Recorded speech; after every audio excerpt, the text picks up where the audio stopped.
This is the Simpit. I'm your host, Sean Cole, but the real star of today's show is you, the pit crew. And we are here for another edition of the Sim Tunnel, where we just take various different topics in sim racing and just talk about them until we've beaten the heck out of that dead horse on the topic.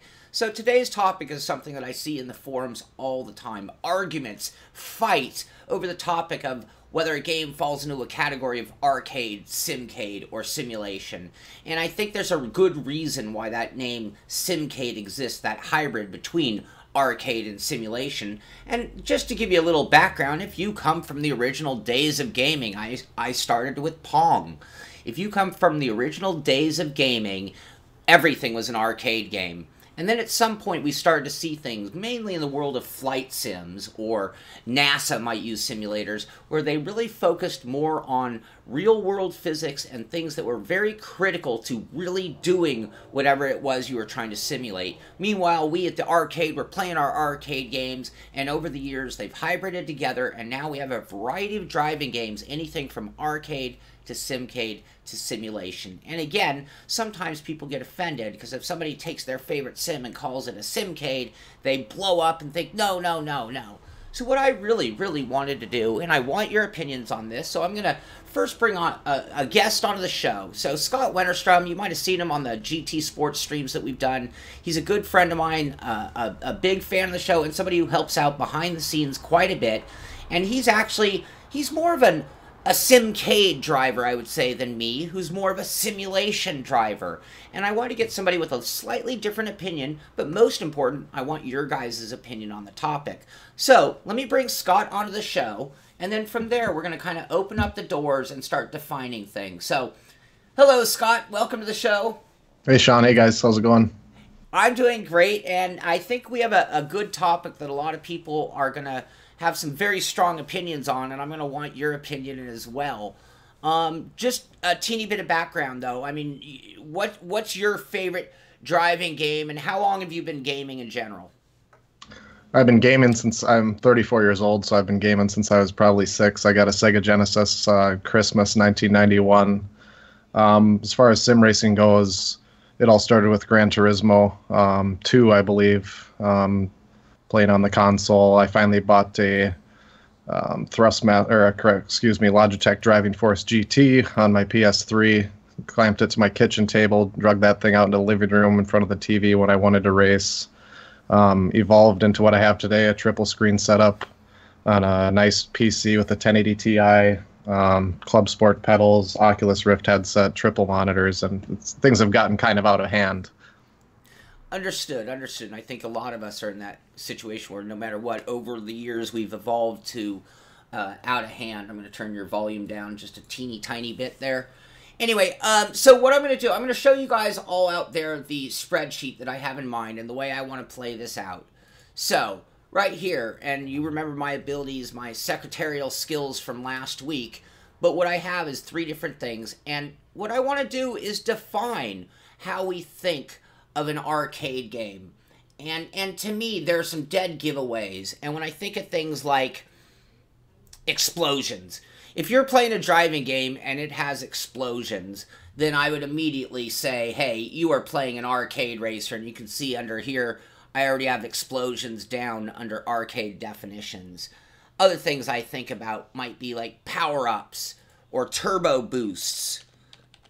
And so what I want to do is kind of talk about what holds it true to these categories. If we're going to call something a simcade and possibly offend somebody, what do we think defines a simcade? So, I mean, just to get the party started, give you guys an idea of what I'm talking about, when I think of simcade, I think of having proper car balance. A simcade title, that hybrid between arcade and simulation, has a combination of these effects, from being easy to drive like an arcade game. Scott, anything that comes to mind when you think about just a deal breaker or something that just says, hey, screams out, I'm an arcade game? No wheel support. Wheel support, that's a great one. No wheel support. And there are literally driving games that in the title call it a driving game, and then don't even have wheel support. How can you call yourself even a Simcade if you can't use a wheel and drive it like a car? That's a great point. Blue turtle shells in GT Sport. I think that would take it down to blatantly into the arcade. And my thinking here is when we get to the point where we've filled out some of these categories on definitions, that we would then be able to more easily put things into categories. So, as a further example, in simulation, real-world physics. You need to have real-world physics. When I think of a NASA simulator, they put more emphasis on the controls than they do on the graphics. That's, I mean, they are simulating so that the pilots know exactly how the thing is going to handle, not what it looks like flying through the air. So when I think of simulation, real-world physics immediately comes into mind. Michael Thompson, are you referring to the game Outrun? Is that what that was called?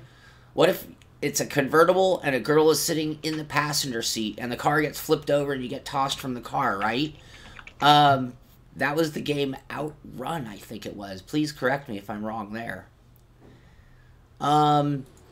Simcade are going to try to emulate simulation, but they're going to cling on to some arcade type things. I've seen games that had oil slicks. This goes back in time a little bit. Something I'm going to call the Sega line. Let me bring the spreadsheet up so you guys can see where I'm going, so you can hopefully chime in with your own opinions. The Sega line. This is being able to use the guardrail to hold you on the track. And do it with sometimes not even any kind of penalty or consequences to those actions. Simulators are expensive and are usually for testing or teaching. I'm going to put used for testing or teaching. That's a great point, Pierre. Any other thoughts from anybody out there on how we define things? I think of the rubber band effect, and maybe you guys can help me here. No damage at all. Let's put that under arcade. Great point, El Bucho. And under no in-car view could be another one. No cockpit. No cockpit view. I completely agree. And even if you're playing a Simcade, if you're playing it from the hood view to an extent, you're certainly putting some arcade aspects into it. Okay, spatial prefer. We're not doing prefer yet. We're going to get there. Simulator. Oh, Pierre says cost and time reasons. Most simulators are bland. They focus on real-world applications like planes, Formula One cars due to testing restrictions. Yes, I think that's a valid point. I'm trying to think of how to list that.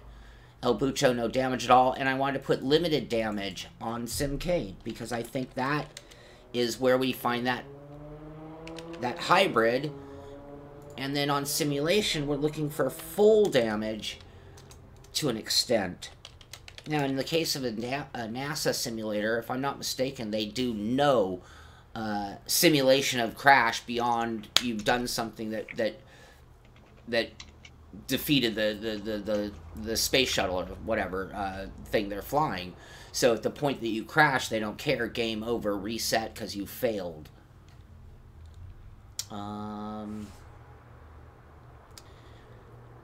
Heavy cargo pilot. Yeah, spatial. I agree with you. Real racing rules. Okay. And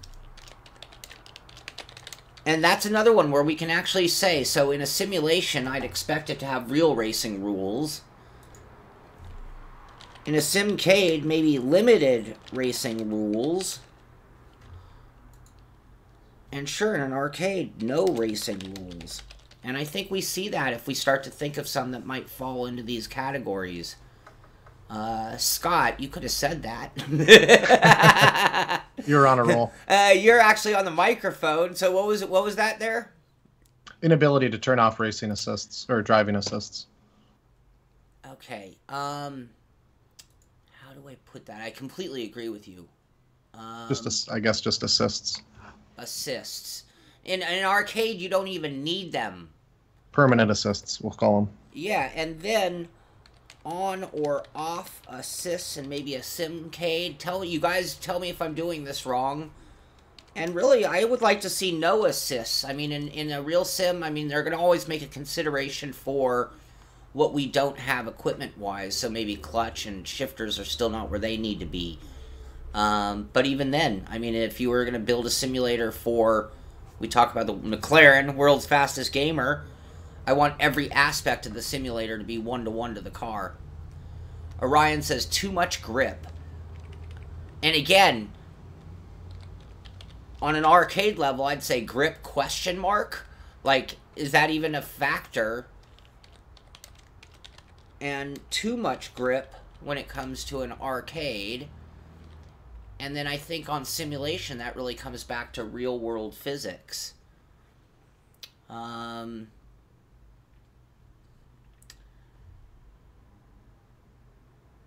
Simulation, endless aftermarket product support. So, on the opposite of arcade, I'm going to say total controller support. Direct drive, button boxes, displays, motion systems, all of that comes with the simulation. Great point, El Bucho.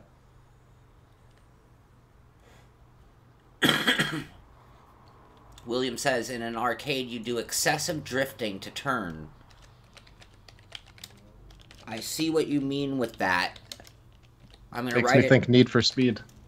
And yeah, I agree that the games where you can just kind of throw it anywhere you need to go. Anywhere you need to go at all. Teleportation or reset. Now, I'm going to go ahead and go off the reservation here just a moment. Let's go back to us here. When I think of teleportation or reset, that's something I actually offer to Simcade as well. I think of, and I don't want to get ahead of myself with game titles here, but you think of like the Dirt series, and when you go too far off the track, you're instantly reset back. And in fact, there's even a cheat, because if you see a tree coming, you're better off going further off the track and getting reset than hitting the tree. So I'd even say that you could use it to your advantage. And, you know, so anyway, I'm going to put teleportation and reset on both of arcade and Simcade, because I think they both really do take that, but you're not going to find that so much in a simulation. It kind of goes along with what we were talking about before the show with ghosting being in GT Sport. Ghosting, yes. And see, ghosting is one that I think prior to certain games being brought up, where maybe on so many other levels they fall into the arcade category even, ghosting is one that I almost have to make a consideration. I mean, in a Simcade, I think it's even pushing things a little bit. Flashback, so I think we're going to call that same thing. Hey, Broadcast Bro. Catching up with you guys. If you see anything here in the chat, catch me up. Billy Strange brings up a great point. I think most, if not all, simulations don't fall under true simulation definition as we're listing it. I agree. And I think that part of that is based on technology. So if I go back 15 years to when I first started playing like Microsoft Flight Simulator or previous version, you know, Grand Prix Legends, things like that, no, they weren't as good as they could be, but they're the ones that were pushing the limitations, or the closest level of simulation. So even if you play Microsoft Flight Sim X, which even the FIA, or not FIA, I switched back to motor racings, the FAA recognizes as a simulation worthy of learning aspects of flight, it's still not perfect, but it's the one pushing the boundary, one of the ones pushing the boundary. But I think you're 100% right, even all the way up to the NASA level. I think that we're still recreating, and we may never get to the point where perfection is even possible, but I think we're the ones striving to be simulations is relevant. Reset your car. Yep, we got that. If I put too much grip in Simcade, many would argue that P-Cars is Simcade. I don't necessarily disagree that P-Cars isn't Simcade. And you know, that's another relevant point. I think right now what happened is we are coming from so two polar opposite spectrums, arcade and simulation, and the hybrid of Simcade became this new category. Well, now what I think we're seeing is that a lot of the Simcade games are offering much more of the simulation aspects, but then holding on to some of the things that make it a little bit easier for the everyday guy. Too much grip, resetting, ghosting, the ability to turn on assists, limited damage, limited racing rules. Think about all the things in our categories there. And if you were to take a perfect simulation and add those things, you'd really be to a Simcade. I think we're seeing more of a hybrid between those two, using dirt and iRacing as my two examples for now. They're getting closer together. Arcade games are being left by the wayside. But then you get ones that even challenge that. So we'll get to that when we get to naming titles. But Scott had mentioned Need for Speed. I don't even want to call that a Simcade, but aren't they trying to still emulate real-world handling to an extent? I don't know. Do they offer wheel support? Do you know Need for Speed, Scott? I think one of the newer ones did, the most recent one anyway, and I tried it, and it was pretty lackluster. But, yeah, I think it was actually supported. And Andrew says iRacing is his favorite Simcade game. Okay, I accept that, and I think you're being humorous. With that statement, we can make arguments over why iRacing isn't a sim, sure, but I would go back to my other statement of, isn't iRacing one of the ones at least pushing the boundaries towards simulation? One of. If you put it to Simcade, which I'll give you, so what do you, Andrews, feel is a true sim, or the closest emulation to a sim that we have? And I don't accept that we don't have three categories. That's the one area that I would take offense or make argument. I think that there are a handful of games truly trying to be simulation, and I'm going to give them credit for that. So Billy said defining a simulator is nebulous based on our own experiences and expectations. Now, Yes.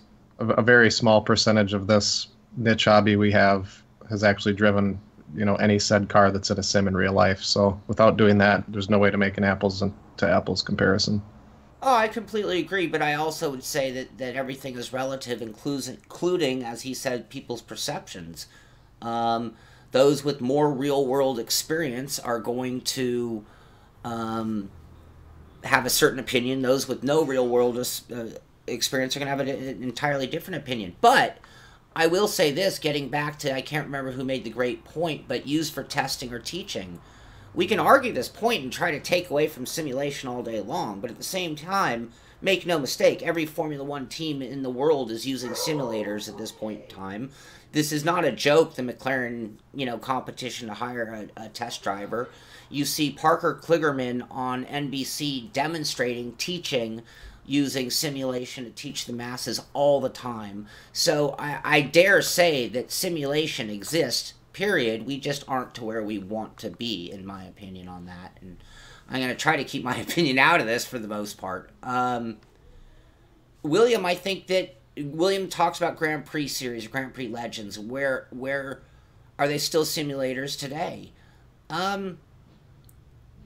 That's a great question. I'm not even sure how to answer that, because I think that technology has sort of left them by the wayside, and to an extent you can argue that no, they aren't, because the modern simulators do so much more. But I mean, compared to Trackmania, Grand Prix Legends is still every bit of simulation.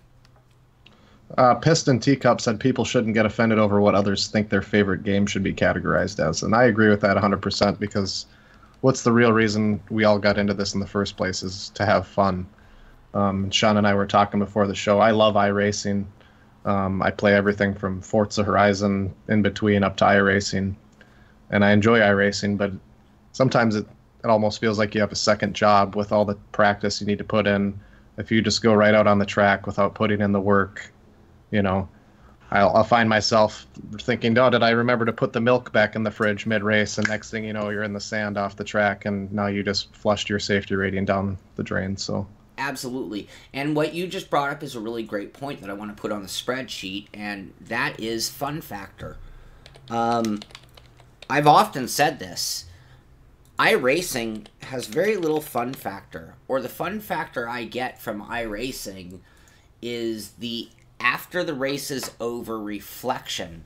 And when I used to be a competitive cyclist or play soccer on a competitive level, I'd argue that they weren't fun. They were grueling. They were heartbreaking. They were horrible. But in reflection after the game or after the race is when I got to enjoy it. And I sometimes feel the same thing about iRacing. And, you know, we've been playing GT Sport. Gold! I mean, I'm not making that up. I mean, that is the excitement level that I get when achieving those kind of things. If I were to run through my mind right now and think of all the simulations out there, none of them have that, hey, you won, here's your trophy moment. None of them have fireworks, explosions, cutscenes. You think of the Simcade titles, and whether you're talking Forza, Gran Turismo, or Project Cars, or whatever games fall into the categories for you, they all have that kind of thing going on, and yet they all still have arguably great real-world physics, great real-world, driving, feel, wheel support, all those good things. All right. Go ahead. You're going to say something, Scott? Michael Thompson said, for me, iRacing is the only one right now that really gets my heart pumping as if it was a real competition. I agree with that 100%. Back to what I said, you do have to put in the work and the practice, and if you crash, you can't just start the race over. But at the same time, games like Project Cars and Assetto Corsa, to me, you're racing the AI, and for what? You're not unlocking any cars. Yeah, can you work through a season? That's never really done a whole lot for me. But Gran Turismo, what I liked about it was grinding, and you win a few races, and then you get that car prize wheel. You're always grinding to unlock something. Now it looks like they changed that a little bit for this newest installment of the game, but that's what keeps me coming back. I agree, but I think that all of the ones that I would put in the simulation category are capable of recreating the same thing. iRacing has it so built into. It's so impossible to... Every time you get in a race in iRacing, it ends up being intense, because that's what it's all about in iRacing. And Assetto Corsa, like you said, single-player mode is what a lot of people do, or they just do pickup racing, which really relegates it all the way down to lower categories. But then, like last night in the Sim Racing Systems race in Assetto Corsa, I had all the intensity that I had in any race in iRacing as well. We get into the league environment. I think even a lot of the Simcades, if you were in a good league with competent drivers who you trusted and knew how to race around, you're going to start to get that same kind of intensity. Once you get the ability to run close together, even with some damage, even with some assists, I think you can start to capture some of that intensity, get the heart rate, the adrenaline, and all that stuff we love in iRacing and competitive racing. Somebody, I missed the comment, somebody had mentioned iRacing has fireworks. Yes, but not in the manner that I mean. You don't get a song and a trophy and a picture of you holding it. You don't get any of the gold medals, any of that. You get your spreadsheet version of your results, and you get a little tick on your thing saying you got to win, which is awesome. I'm not trying to downplay it. I mean, earning a victory on iRacing is the epitome of wins, really, to me. But at the same time, it lacks that fun factor version of winning. X-Raptor talked about games and putting them into categories. We're going to do that in just 1 minute. So we'll move on to that. Teacup had a good comment, made me laugh. Games like GT Sport and Forza are gateway drugs into sim racing. I completely agree, and I hate saying it because it sounds so wrong to make that comparison, but it's so true. I mean, you said it. You got into it with GT Sport, or GT2, and for so many people, their mom will go down to the game store and say, oh, it's Johnny's birthday, what do I get him? And they're like, oh, here, Gran Turismo, everyone has it. It sells 12 million copies per title. Everyone's got it, whether they like driving games or not. And maybe that's the one that makes Johnny realize, hey, I have skills, I like this. Or, hey, I love cars, they're really cool. And, you know, and a whole other argument for the show could be that people who love cars is a dying breed, and what role will that play in racing and sim racing in the future? And am I wrong in thinking that? But I think times are changing too. We could go on. I mean, I have a few other things that I think about. Did I put rubber band effect into this? There are games where you get the lead and all of a sudden the AI get really good. Or you fall too far behind and all of a sudden they are going 35 miles an hour during a race. And I think that that is something that has been relegated down to the arcade level. And that it is something that I think used to be in Simcade and maybe is no longer, or not to the same level. But when I was playing GT Sport, it didn't seem like the guys were slowing down to let me back in the race. But I don't know. I haven't done any real testing to find out. And it would be pretty easy to test that. But jumps. In real life, if you're not in an off-road vehicle and you're not in one of those trophy truck on the IndyCar circuit races, you're not rallying. Jumping is not in racing. Sure, you might catch a little air at Nordschleife coming over the hump. Maybe even at Spa. But there's no such thing as jumping in racing, in oval or road car racing. When I think of simulation, a lot of the things that we've brought up, let me bring up the spreadsheet real quick for everybody to take one more look, so that if you have any other ideas, because the next phase I want to move into is, without offending each other, I'd like to move into what are our favorite, what sims fall into what category. And again, this is not an attempt to slam or offend. And let me go on camera to make this last point before we move into that phase. But as a reviewer, I need to break things into these categories before I even start my review. Because if I unfairly take a game and perceive or want to put the same criteria that I put on iRacing as an example, the game could be a total failure on so many different levels, and that would be unfair. And I think that most games or sims do a good job of letting people know what their intentions are, how far to simulation, how far towards gaminess are they going. So for me, if I'm going to review Dirt, I want it to give me these things that we mentioned, these definitions. I want it to have proper car balance. I want it to have maybe some limited damage, because do I really want a DNF on something, a discipline as difficult as rally racing? And sometimes I do, sure. And that's sort of an area where you're going to get that even hybrid between simulation and Simcade. You think of a Richard Burns rally, and there was no help whatsoever when it came to it. And if you were to judge things on that level, you know, that's certainly going to put Dirt down into that Simcade level, but I'm not saying that's necessarily bad. El Bucho, that's, I think, part of simulation. You think of NASA, the guys who did simulators for the Apollo missions or for the space shuttle, whatever, none of them had ever flown those vehicles before. That was the point of the simulation. You think of flight sims, and before you go up in a real plane, it would be pretty smart to learn some of the basics in a simulator so you can't die. In a race car, before you start burning up gas, tires, lives, crew, it'd be nice to be able to simulate. And I think that that is the beauty of what we do, and sort of cool about it, is that we have this hobby, this love for motorsports gaming, and that the word simulation can even be used. I mean, you think of guys who play first-person shooter. There's no such thing as a first-person shooter simulator. I mean, unless you're talking about made for the military, running around with, like, laser packs or something. On the scale of what we do with a keyboard, mouse, or controllers, there's no such thing. And outside of flight sim and maybe some flying sims, I don't think you can use the word simulator to define any other genre of gaming. And that's where we're a little different. It is and it isn't, Andrews. I mean, there's something very wrong about the movement. I mean, to simulate being a first-person shooter, I actually have to think of my ability to get run 50 yards to that spot and hide behind the rock and then be able to take aim. That is part of the simulation of really being a shooter, a person in a military operation. It's not just my ability to point and aim and use a mouse to move, but my physical ability. And when we sim race, we are using our physical abilities to race.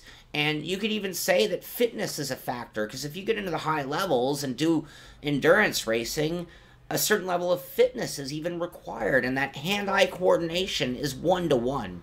So I argue, again, that in driving sims, even more than flight sims, I think flight sims focus more on procedure and then also follow it with flight control feeling, but we are all about the same feeling, the same 1-to-1 activity as actually racing a car. And again, that's why I love sim racing so much. I would love to be an IndyCar driver. I can't and never will be. So this is the way I get to do it.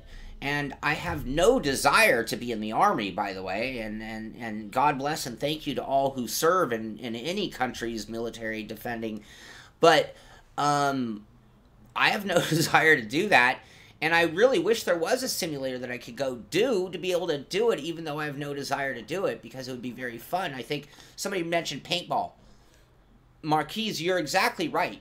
Paintball gun is real simulation, and I'm dying to do that for that real reason, because you do have to run 50 yards. You do have to duck behind the wall, and you do have to have a certain amount of dexterity and endurance to be good at it. So, all right. We could probably go on forever on just these. And if you guys have any other big topics we should add to the definitions, let's do so. But I want to go out on a limb now and take a big chance. And maybe I'll do some of the good and the bad and the ugly on this topic. But let's go ahead and start naming some sims and talking about why we think they should or shouldn't be in certain categories. And I don't want to get into arguments, so let's keep it on topics or points, you know. So I know some people want to hate on iRacing. So somebody who might make the sarcastic remark that iRacing is not a simulation because their tire model is in desperate need of help. I'll refer to somebody else's article. That's a good point. I don't know if I'd take it off the simulation scale because of everything else it brings to the table under the category, but you could make that argument. So if we can keep our thoughts in that way, I think it'll be very good. And yes, airsoft seems even better than paintball. Like the velocity, maybe even the pain. I've never been hit by either, so I don't know if it... No, I think paintballs leave a good welt. So you get some of that real feedback. Like James Bond game. Sorry, I didn't say... The James Bond where they played the game of war and you got shocked through the controllers. I'm like... You're dating yourself here, Sean. I'm sorry. But I would actually almost be the guy who wants a simulator that kind of like kicks you in the ass when you've done wrong. You know, like if you crash, it should hurt just a little. And that's something I like about paintball or airsoft. And that isn't even a simulator. You are playing war, you just can't die. Well, I guess you could. All right, so I'm gonna bring up the spreadsheet real quick. Scott, you have any games you want to put on any of our categories? I'd put iRacing in a sim under full sim. That was my pick too. And it doesn't have AI. It's always you're going against real competition. There's no career mode. It's very bare bones, focused on what it's trying to do. You brought up another point, AI. AI is a huge part of both Arcade and Simcade. A huge part. Alright, I'm going to catch up with the comments here.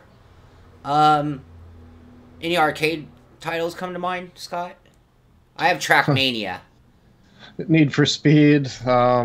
It's been so long since I've played any of those games. I'll come up with some here. Let me do some Googling. Alright.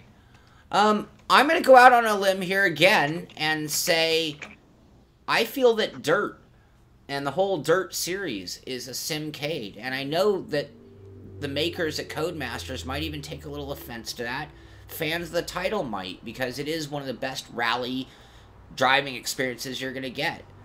With the exception to maybe actual dirt rally, I felt might be under the sim category. All right, I'm going to put it over there for the sake of argument, and I'm going to leave Dirt Series under the Simcade. Billy says he disagrees with AI not being part of a sim. Oh, I think you're right. I didn't add it to, and AI would be a perfect addition to iRacing. I agree with you, Billy, completely. A sim scale, yes, and it would be kind of hard, because one thing I learned about dividing things up is that do all things carry the same weight? And I think that the more we lean towards simulation, the more we'll focus on certain aspects, and the more we stay on gaming or arcade, we will go over in the other direction. So Michael says Grid is in the arcade, and I agree. I think that was the big difference in the Codemasters lineup, is that Grid was their arcade title, Dirt was perhaps their Simcade, and they'd like to think Dirt Rally and F1 2017 fall into simulation. So I'd really like your guys' opinion on Formula 1 2017. I can make an argument for both Simcade and simulation, but I'm not trying to throw things around here myself. For that game, I feel like for it to be considered a sim, I mean, you'd have to be playing it in a particular way. You'd have to be playing full-length races, full damage, full qualifying. It has the ability to be there, but you can also run a 5-lap race. That would be Simcade. Okay. I tend to agree with you. I think you can create the environment, but by default, it is not. And I think there are some things that, for me, when I think of a simulation and damage model alone is enough to probably take that out. Like, tire-to-tire contact in Formula 1 is a recipe for disaster. And it doesn't always play into that way. Shift 1 and 2 are not Simcade just because it's pro racing. I'm not sure what you mean by that statement. I think Shift and Shift 2 fall right into Simcade for me. I might even lead towards arcade on those. The handling was so... I might. We have a vote for Mario Kart on the arcade side. The Crew is another game I think would probably go under arcade. I don't know if you ever played that one. Yep, I loved it. And see, that's the thing. All these games we just put on the arcade side, I absolutely love. They're quality, fun driving experiences. And I'm not going to say that I don't love turbo boosts, explosions, and jumps, you know. I'll give you another one for me. I'm going to go out and say that I think that Forza, as much as they'd love to be a simulation, to me, they're totally a Simcade. I agree with you there. And however, I think that Forza Horizon is actually an arcade. I mean, when I take a Lamborghini and I drive it across the open terrain, I can't define that through any lakes, other way. ponds. Yeah. Huge jumps like we talked about earlier. Yeah. Marquise is saying Assetto Corsa on the simulation. I tend to agree with that. And then P-Cars, I think, is the one that's going to bring a lot of debate. And I've been back and forth. That would be Simcade. I lean towards Simcade, and I think that a lot of people are going to really argue that point. And Spatial says Project Cars 2 is almost a true simulation. It's amazing. I think that this title right now is the one that is the most on the fence and the one that is the most bitterly argued about. Besides NASCAR Heat. Where does that fall? I haven't played it. I'm guessing arcade, based on what I've heard. Yep. NASCAR Heat. So iRacing and Assetto Corsa are probably two that most would file under the simulator category. I think R Factor is totally a simulation. But those games continue to evolve over time. That's true. iRacing's been around for years. It's got the subscription model. Assetto Corsa, I think I got under early access back in 2012, early 2013, and they keep pumping out content, whereas Project Cars is out every about 2 years. Same with Forza. Now, okay, so this is a great topic. So right now I have like almost a 50-50 opinion going on, arguing Assetto Corsa and Project Cars being like interchangeable in terms of level. And it's hard for me to really chime in with my opinion there, and I understand the argument from both sides of the coin. Here's what I think. I think Project Cars 2 is the wolf in sheep's clothing. I lean Project Cars towards I'm not writing it right now, by the way. I'm just giving you my opinion. And Project Cars 2 gives you every sense of it being an arcade game. Everything about it looks, smells, and feels like an arcade game. And then the driving experience, from most people's opinion, is really, really good. And that has them making the argument against Assetto Corsa. Now, Assetto Corsa, I put in the simulation. It's hard for me to pull that down to Simcade. I don't think it's the perfect sim, but it's hard for me to pull it down to Simcade. But there's no fun factor whatsoever to make you want to put it in the Simcade category. So again, this is where, again, I put Assetto on the simulation side, and I'm willing to argue that point. And I haven't been able to put Project Cars either one. Race Room is a simulation. I would never have said that, but after the results from the poll, the pizza poll, which sort of also led to this topic, I think there's enough public opinion, and I think that's the thing. At this point, I've seen enough people say that Project Cars deserves to be on this side of the coin. And even though I might lean more towards Simcade, it seems like more people out there right now are putting it over here. And, I'm saying that as though you can see my spreadsheet. So right now, rather than take Assetto Corsa and knock it down to Simcade, I feel more comfortable with the argument from so many people being that they're equal to bring Project Cars 2 up to the simulation. And we can, hold on, let me...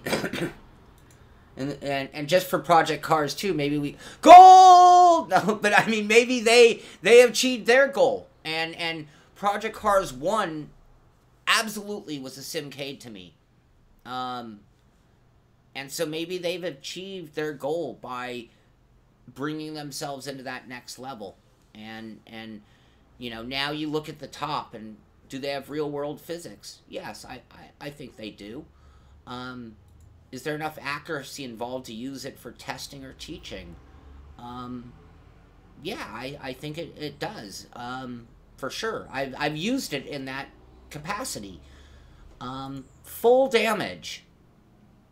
I think they're light on, but full damage, you could make the argument they have it. What's a sim you would consider to have full damage? I mean, visual, the whole works. Well, iRacing's visual damage is terrible, but the effect damage is very good.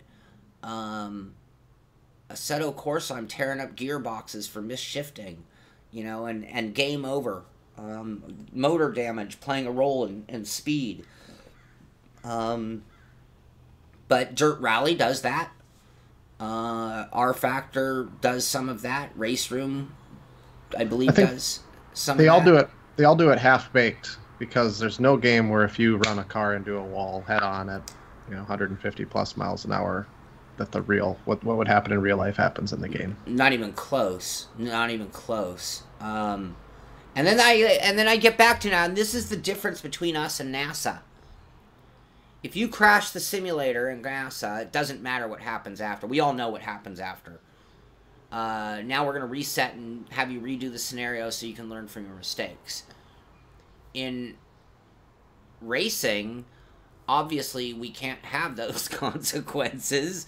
And we do need, I guess the same thing, we need to be able to reset and continue on. But I think one thing that makes a simulator is that when you beat your car up to a certain level, you should be out of the game, out of the race. Someone's asking if I've ever played Beam NG, which I have not played, but I've seen on Steam several times and watched on YouTube. It's got a really, really good damage model, but beyond that, there's not a whole lot. Excuse me, there's not a whole lot to do. So again, I don't see the fun factor in something like that. If you could take what Beam NG does well, and that gets back to the whole Sim Pizza thing. Right. Yes, and I think that Sim Pizza was actually a big part of why this show came so close, is it sort of brought this topic to life. And someone just mentioned Live for Speed, and one of the things that I was going to say about simulation is emulating real-life cars and tracks. And because you brought up Live for Speed, it reminded me of that topic. And I want emulates real-life cars and tracks to be there, but when you look at Live for Speed, which really wasn't known for real-life cars and tracks, however, it is one of the best physics, one of the best force feedback at the time, graphics, damage, so many aspects of that game were more detailed than anything else at the time, but you couldn't drive a Ferrari, you couldn't drive a Porsche, you couldn't drive them at Indy. So, yeah, but Live for Speed to me is one of the best simulations ever built. So I would like them to emulate real-life cars and tracks, and that gets back to testing or teaching a little bit as well.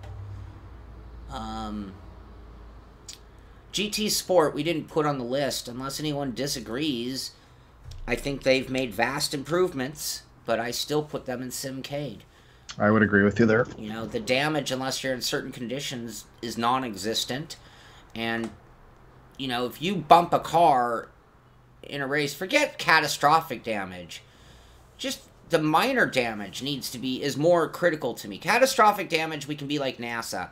You hit a wall, game over. Was it Grid? That when you hit a wall, it just literally paused when it blacks. Red flash. You could just end everything right there. That's fine by me. I don't need to see the aftermath.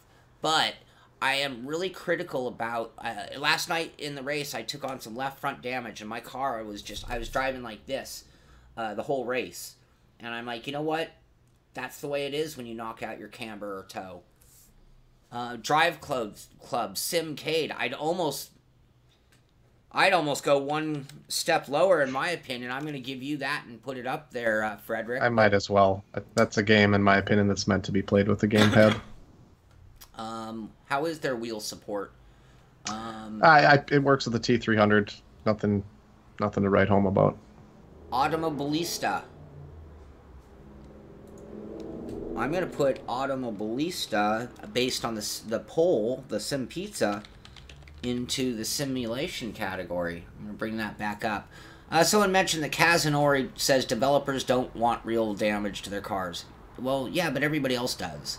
So, what? Sony couldn't get the license for damage, but iRacing Assetto Corsa could. I mean, I can damage a Ferrari in Assetto Corsa.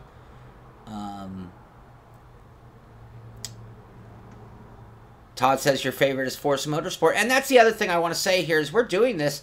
I don't think because something's a simulator, it's a better driving game. That's not it.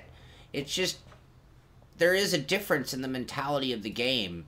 I think that if I had a child and they were getting into gaming and I wanted them to be a racer child, I would start them out on Trackmania, Need for Speed, Grid, Mario Kart, The Crew, Forza Horizon, NASCAR Heat. Why? Trying to stimulate their love for racing. And at the same time, they're going to start to learn important things like setting up from the outside and apexing corners, whether they know it or not. The fast way around a track, usually outside of the Sega line, as I call it, is going to be proper driving. One of the frustrations I've had with GT Sport is it doesn't always reward you for the perfect driving line. So I get in races where some guy can just completely kind of cut into the grass and then come back onto the dirt as though nothing had gone wrong or happened. And I think, it's so hard for me to call you a simulation when I see that go on in front of me. As much as I want to, the driving experience has been great.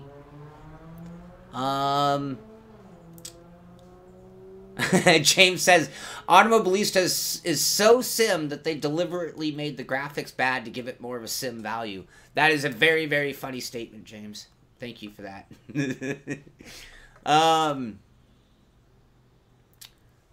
Let's see here.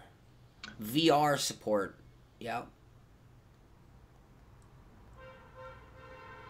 VR support's still so new, though. It's hard to... Back to the graphics thing, that's kind of a deal breaker for me on games like Automobilista and R Factor 2 and so on and so forth. You know, we're at an age now where, in my opinion, games need to look... Everything should be looking pretty fantastic across the board. Yeah, yeah. I don't know, V-Rally Billy. And Andrew says real driving lines actually work in most full-on arcade games, and I agree. And that's why when I talk about what would I start somebody, we'd use the word gateway drug. If I had a child and I was using something as a gateway to getting them into karting or even just to sim racing, I'm going to use games that are on the arcade side, but hopefully they still reward you for proper driving behavior. Locking up the brakes, you know, you should lose everything. Your braking efficiency, your ability to turn. Even if it's good or bad, just the fact that it does it is getting that brain going in the right direction.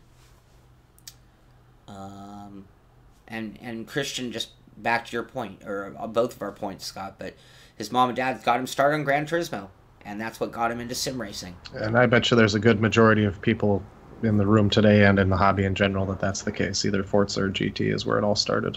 Yeah, and T-Balot says no cockpit view. We have that on there, I believe, somewhere. I think we had no cockpit view as a clear way of making yourself an arcade game. And I know so many people don't like being in the cockpit that I'd make an exception that you can drive from the hood view and in a Simcade and be alright, but if you're driving from the hood view, it's hard to think of it as a sim. And I've double checked. I went right to the in-car view for Project Cars. Can you drive from exterior views in Project Cars too?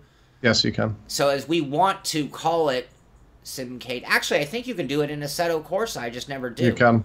So that's something that I'm a little critical of, but maybe I'm wrong. So that's fine. I have no problem being wrong.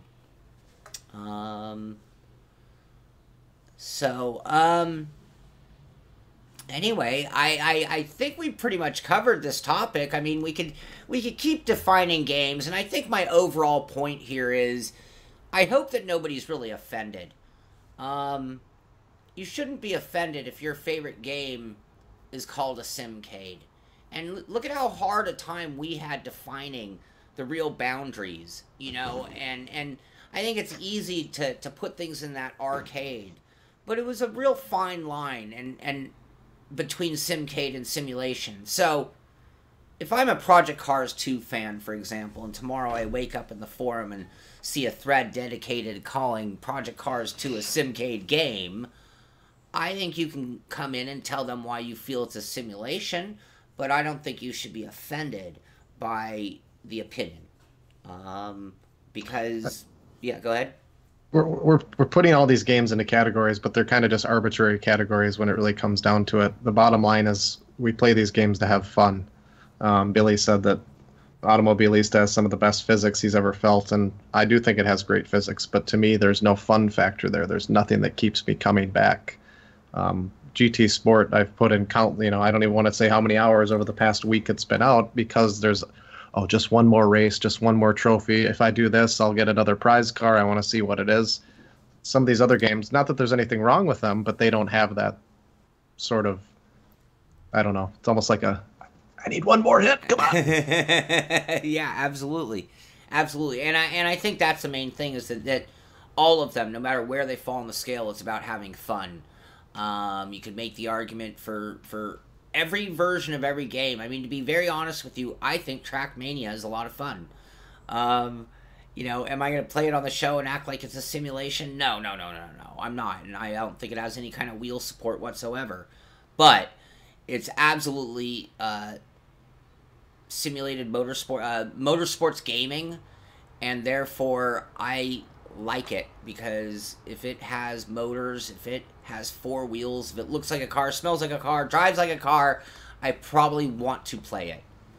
And you know, And Marquis says, again, that's a really good point. And I think when we use the argument for Flight Sim and NASA, fun isn't the intention. If you're to really make a simulation and like write the definition like paragraph of simulation, why would the word fun need to even exist in the statement? Like if you're going to design, I'm going to build a simulator to run a railroad, train. Well, there's nothing about doing that's fun. It's okay, you turn on the motor, you press this to release the brake, you do this to bring up speed, they're procedure type things. And again, that's where we're a little different with simulation of motorsports, because now we can get all the advantages of the gaming side because we don't have to be as dry as a simulator would. We can bring in those gamey aspects that NASA doesn't care about. The FAA doesn't care about when they're giving people pilot licenses. But even though we want to be able to use this for real-world testing and teaching, we can have explosions, oil slicks, power-ups, jumps, madness, and all that kind of stuff. And again, that's the fun factor aspect. And, I don't know. I just think it's a great time to be in Sims because we can even have this argument. It's like 10 years ago, this would be a stupid argument because you wouldn't even have enough to define the categories. You wouldn't have simulations serious enough to even really use the word sim. 10 years ago, a Formula One team didn't need a simulator. Now they do. And if you have a 5-year-old son, he needs a fun game. And if you're in auto racing, you're going to hope it's going to be something with wheels. And I think that gives us our total spectrum and a lot to choose from. So, any other thoughts from you, Scott? Going back to another thing we were talking about before the show, with you said there has to be there's consequences in racing. That's still something that'll never be able to be simulated. If you bang fenders with another guy, you go off the track and hit a wall. In iRacing, you're done. But in all other games, you hit the reset button and you try it again. Yeah, so. Yeah. But again, like you said, it's a great time to be a gamer. Project Cars, if you're a fan of that, they've all taken pieces of what came before them, and it's going to continue to evolve and be a better hobby for everyone because of that. So the more games that go into this, the better it is. You look at something like Madden Football. They have the exclusive license on NFL. There's no competition. The game's getting stale. So it's a good thing to have competition. Yeah, well said. Well said. Very well said. So anyway, I think that does do it for the topic. I don't know if we really got an overall point accomplished, and I don't think there really was a point to be really made other than what you've said about this is all in the name of fun. And then my other point and what really led to the topic, which is that I actually see people get in heated arguments over this. And it's like, can we all get along? Does it really matter what someone else calls your favorite game or title? Does it really matter? You play it for your own reasons, and those reasons are good enough for me. I'm not going to argue those reasons, and I'm not going to tell you you're wrong. If you're having fun and you're in this hobby, then you're doing it right, and it doesn't matter what they call it. So, everyone's offended. Thank you, broadcast. That is the job number one. The unhandcuffed version of Sean Cole, where I've somehow offended everybody, I guess. Just kidding. Anyway, thank you to all you out there. Thank you, the pit crew, for being part of today's show, getting in with your opinions once again, and who knows what we'll talk about in future episodes of the Sim Tunnel, but it'll always be something that we can openly talk about, openly debate, and get our pet peeves and grievances aired and out of the way, and hopefully resolved so that we don't have to hold on to those grudges and get in more forum arguments over whose sim is better or more of a simulation. So, thank you, Scott, for being here today. Thanks for having me. And thank you to the pit crew for being here today. It's been a fun show for me, and a great topic, and we'll keep them coming in the future. This is the Simpit, the Sim Tunnel. I'm Sean Cole. That's Scott Wennerstrom, and I'll see you on the track.